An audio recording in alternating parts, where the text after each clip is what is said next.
मध्य प्रदेश में हनुमान जी का मंदिर है, तो हनुमान जी के मंदिर के ठीक बगल में एक पुलिस स्टेशन है। असली घटना है, इसी कलिकाल की 50-60 साल पुरानी, और 50-60 तो ज्यादा बोल दिए मैंने, शायद 30-40 साल पुरानी घटना होगी। तो हनुमान जी के मंदिर में एक सिपाही, एक पुलिस वाले, छोटे, ज्यादा उच्च श्रेणी के नहीं थे, हवलदार थे। तो वो रोज पहले हनुमान जी को प्रणाम करते, फिर अपने पुलिस स्टेशन जाते थे। तो हनुमान जी में उनकी इतनी निष्ठा थी, कई बार वो हनुमान चालीसा पाठ करके हनुमान जी को देखते और नेत्र बंद करते, 4-4 घंटे बैठे रह जाते मंदिर में ही, और फिर अचानक आंख खुलती तो भागते। तो पुलिस स्टेशन के जो मुख्य इंस्पेक्टर थे वो उनको डांटते, ए भाई तुम समय पे नहीं आते हो, कहाँ रह जाते हो, क्या करते हो?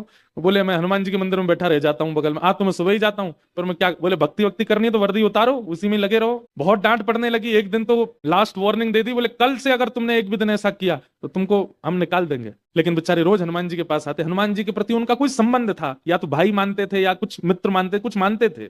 तो बाहर आए और बाहर से ही प्रणाम करने लगे हनुमान जी को। अंदर नहीं आऊंगा, अंदर आता हूं तो आप पकड़ लेते हो, मेरी नौकरी छूट जाएगी। बाहर से प्रणाम करके जाने लगे तो मन बेचैन हो गया कि नहीं, क्या नौकरी इतनी बड़ी है मेरे लिए कि मैं हनुमान जी को बाहर से देख रहा हूं? नहीं, भीतर जाके प्रणाम तो करूं। अब लेट होऊंगा तो हो जाऊंगा, क्या होगा, निकाल देंगे मुझे। पर हनुमान जी तो ये जीवन भर साथ रहने वाले, ये मुझे कभी नहीं त्यागेंगे। भीतर गए और जैसे हनुमान जी को प्रणाम किया, उनका तो नियम था, देखते ही समाधि लग जाती थी, बैठ गए समाधि में। और दिन तो 3-4 घंटे की लगती थी, आज 8 घंटे की समाधि लगी। शाम हो गई और शाम होते ही जब होश आया, बोले जय हो बजरंगबली, तुम भी बढ़िया हो। मतलब जब पता था कि आज अगर मैं लेट हुआ तो मैं नौकरी से निकल जाऊंगा, तो आज 8 घंटा लंबी कर दी समाधि।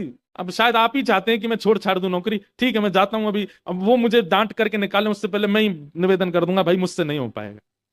भीतर गए, इंस्पेक्टर साहब से जाकर के बोले भगवान आप रोज रोज मुझे डांटें, उससे अच्छा मैं आपसे निवेदन कर दूं, मैं इस नौकरी के लिए बना नहीं हूं, आप मुझे निकाल दीजिए। इंस्पेक्टर बोले क्यों, क्या हो गया, और तुम ऐसे क्यों बात कर रहे हो, सब बढ़िया तो चल रहा है, कोई दिक्कत है नहीं? बोले नहीं देखिए, उस दिन भी लेट हुआ, आज भी फिर मैं लेट हो गया। कब लेट हुए? आज सवेरे हम लोग गए तो थे, वो चोर पकड़ के भीतर बंद किया तुमने, उसमें इतने मुक्का मारे घुमा घुमा के, बेचारे की नाक से खून निकाल दिया तुमने। हम तुमको रोक रहे थे, लेकिन आज तुम्हें ऐसा बल उठा उठा के फेंक रहे थे उसको। सब बढ़िया तो है, अब समय से आते रहते हो तुम, अब कोई दिक्कत नहीं है, अब क्यों कह रहे हो इस्तीफा देना?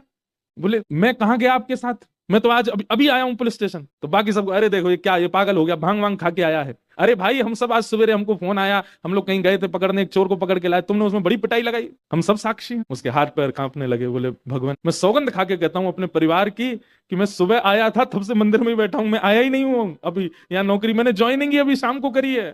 तुरंत दौड़ करके गए, बोले नाथ आज मेरी जगह आप गए थे, तभी इतने मुक्का पड़े हैं चोर में, हनुमान जी महाराज गए उसकी जगह। इसका मतलब ये नहीं है कि कल एग्जाम है और आप कहो हे पंडरीनाथ आप ही मेरा रूप धारण करके चले जाओ, पास करवाया हो मुझे। ये तो भक्ति भाव पर निर्भर करता है, जिसका प्रेम अतीत होता है।